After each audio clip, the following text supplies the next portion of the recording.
por fim, agora a gente vai ficar com a terceira parte do vídeo, ok? Espero que você aproveite. Continuando então aí a pontuação, né? A questão das pontuações. A gente tem aí o ponto e vírgula, né?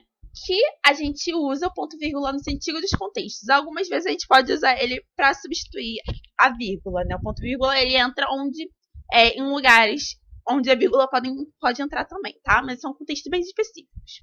Como? Para separar estruturas ordenadas que já tenham vírgula no seu interior, né? Então, quando a gente tem, por exemplo, uma coordenada que é composta por estruturas subordinadas que estão separadas em vírgulas, a gente vai colocar uma vírgula. Eu vou explicar para vocês com exemplo, ok? E também para separar itens e numeração. Eu botei esses dois juntos porque o exemplo que eu utilizei, ele trabalha os dois juntos, ok? Ele vai ter esses dois elementos. Então, a culpa da inoperância do governo é da política econômica liberal de Paulo Guedes, que baixa a cabeça para o setor financeiro e se recusa a socorrer pequenas e médias empresas. É do desemprego, da suspensão de contratos ou da redução salarial que impede uma família de pagar uma escola ou um jovem de continuar a faculdade. Então, a gente tem aí, é da inoperância do governo, é da política econômica liberal. A gente tem dois elementos sintáticos iguais, ou seja, a gente tem tem um contexto aí onde a gente poderia colocar a vírgula. Só que essa estrutura que é sintaticamente igual à inoperância do governo, né? Ela tem vírgulas no interior dela. Como ela tem essas vírgulas no interior, ela não pode ser separada. Essas duas estruturas, para marcar essa coordenação, ela tem que ser separada por ponto e vírgula. Então, como a gente tem aí essas estruturas sintáticas que são coordenadas, mas dentro delas existe subordinação marcada por vírgula, a gente vai precisar aí, né, marcar esse ponto e vírgula. Mas reparem, esse elemento que está sendo enumerado, a gente tem aí itens sendo enumerados de alguma forma. Está enumerando, né, a culpa. Quais são os elementos que têm culpa? Como está marcando isso, a gente vai ter aí, né, a enumeração. Então, a gente vai ter aí a questão de estar separando estruturas coordenadas que já possuem vírgula, né, antes, e vai estar marcando aí a questão dos itens enumerados, ok? Entrando aí no caso, então, dos dois pontos, a gente vai ter aí os dois pontos utilizados nos seguintes contextos, né? Para introduzir uma enumeração explicativa, então, quando a gente pode colocar os dois pontos, no caso de enumeração, vai ter algumas estruturas que não vão exigir, né, como a gente viu anteriormente, mas algumas exigem, como é o caso daqui, ok? Coloca os interesses econômicos acima de todos os direitos. Aí, dois pontos. Aí ele vai marcar quais são esses direitos, né? A partir aí dos dois pontos, né? E para introduzir uma síntese e uma explicação do que foi dito anteriormente. Então, quando é para sintetizar alguma coisa, quando a gente vai explicar um elemento que foi dito anteriormente, a gente pode usar também os dois pontos, tá? Como é o caso aí, né? Um trecho chama atenção. Chama atenção, né? Dois pontos. Embora. Aí ele vai explicar, né? Ele vai sintetizar e explicar, né? De certa forma, o que chama atenção nesse trecho, né? Embora Fortran ressalte que a ação é de natureza exclusivamente trabalhista e que, caso as escolas particulares implementem o imediato retorno e blá blá blá, né? Aí ele vai ter uma reticência aí que vai mostrar que tem coisas escritas depois, tá? Então aí os dois pontos vai servir para ser um elemento de explicação de forma sintética do que chamou atenção aí nesse trecho.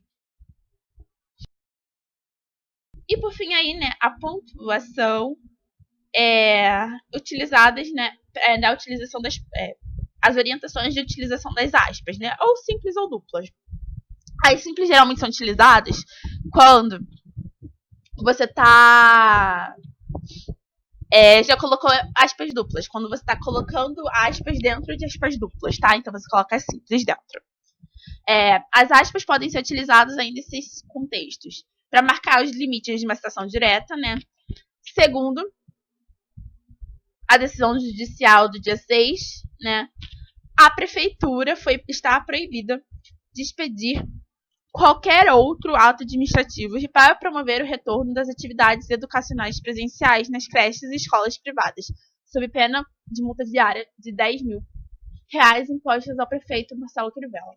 Então, a prefeitura, até Marcelo Crivella, é uma citação do que foi dito nessa decisão judicial. Então, isso foi posto entre aspas.